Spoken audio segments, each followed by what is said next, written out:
এবারে এক নজরে দেখে নিব আজকের দৈনিক পত্রিকার শিরোনামগুলো। শুরুতেই দেখে নিতে যাই দৈনিক ইত্তেফাক। অনিয়মের শেষ নেই স্বাস্থ্য খাতে, সহস্রাধিক বেসরকারি প্রতিষ্ঠান চলছে লাইসেন্স ছাড়াই।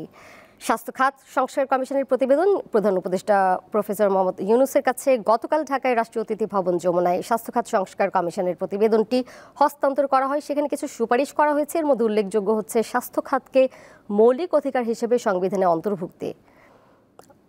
বিকেন্দ্রীকরণ ছাড়া চিকিৎসা ব্যবস্থার সমস্যা নিরসন সম্ভব নয় বলেছেন প্রধান উপদেষ্টা। বেইলি রোডে গতকাল সন্ধ্যার পর আগুন লেগেছে একটি ভবনে, সেই খবরটি রয়েছে এবং 18 জনকে সেখানে আটকে পড়া যারা ছিলেন তাদের উদ্ধার করা হয়েছে। এ বিষয়ে একটি বিস্তারিত প্রতিবেদন সেখানে রয়েছে, আমরা দেখে নিলাম। এরপরে দেখতে চাই দৈনিক প্রথম আলো।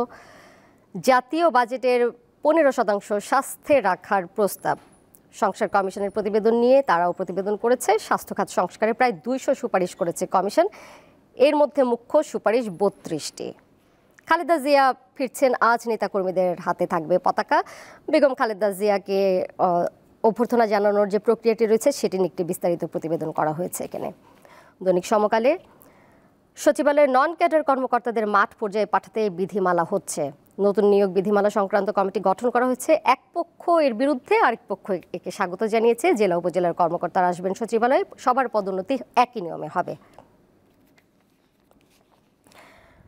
দৈনিক যুগান্তর।